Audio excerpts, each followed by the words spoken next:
our buddy Guy's band in Chicago, in a blues band. Got together with another kid named Barry Goldberg. We wrote some tunes, we made a record, and somehow we got invited to play on a show called Hullabaloo. How many people know what Hullabaloo was? Well, this was in 1965. There were only 3 channels. That's it. That's all there were. And to be on television was really a big deal. And you say, well, Steve, how big of a deal was it? We were on with the Supremes and the Four Tops. And I got paid $225.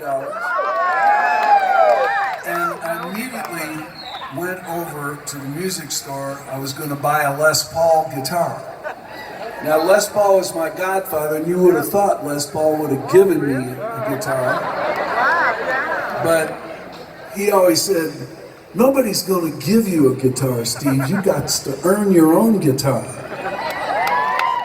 And so I went into the store. There they all were. It was the greatest music store in New York City. All of those beautiful, shiny Les Pauls hanging on the wall. And I couldn't buy one of them. There wasn't one guitar in that store I could afford. So I was walking out of the store, and as I was leaving, I noticed there was a large barrel by the front door. And on the side of the barrel, it said, your choice, $225. It's like a message. So, and they didn't care about these guitars. They had stuffed them in body first, so just the necks were sticking out of the barrel.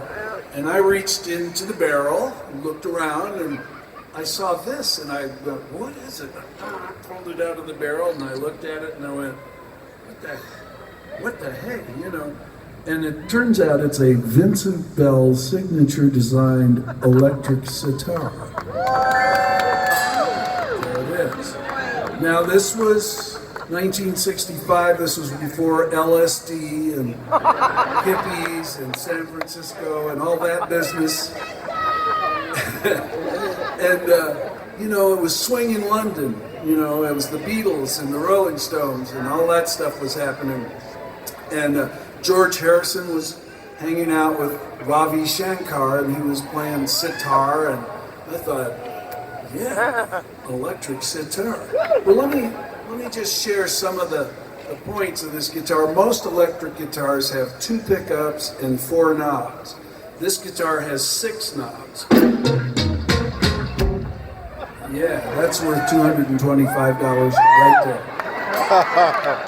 Done deal.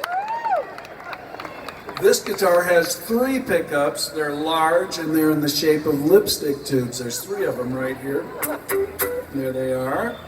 And it has a very strange feature. The pickguard is mounted on a spring and it wiggles. I don't know why, but there it is. And of course, it's covered in purple simulated alligator skin. Yeah. And I told you it was swing in London. It was before LSD and the hippies, but it does have a mirror on the back.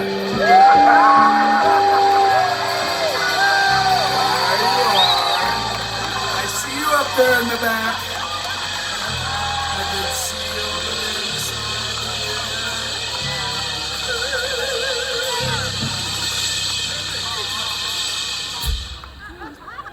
So I was at a guitar auction the other day. I was looking for more guitars for my collection, and this guy came up to me and he says, "You're Steve Miller, aren't you?" And I went, "Yeah." He said, "Steve, you still have that Vincent Bell sitar, that electric sitar guitar?" I said, "Yeah, I do." And he said, "Well, you know, I'd like to buy that." And I said, "Well, you know, it's really not for sale, man. You can't sell it." And he said, "Well, I think you should listen to me because I'm starting a private museum for my collection, and I'm prepared to offer you right now, right here, $225,000 for your guitar. What do you think? Should I sell it?" Sell it? Are you sure? Sell it? Keep it? Well, you know what? There's more to the story. Last week, I got a phone call from the Metropolitan Museum in New York City. You know, that's where all the Egyptian mummies are, and the suits of armor, and all the masterpiece paintings. And things are getting a little looser at the museum. They're getting a little more with it now. They're into the 20th century. They're ready to go, and they're going to do an electric guitar exhibit. And it's called Play It Loud, and they asked if they could borrow the sitar guitar to put it in the Metropolitan Museum exhibit. So, from the barrel, your choice, $225 to the Met. I think I got my money's worth in this one.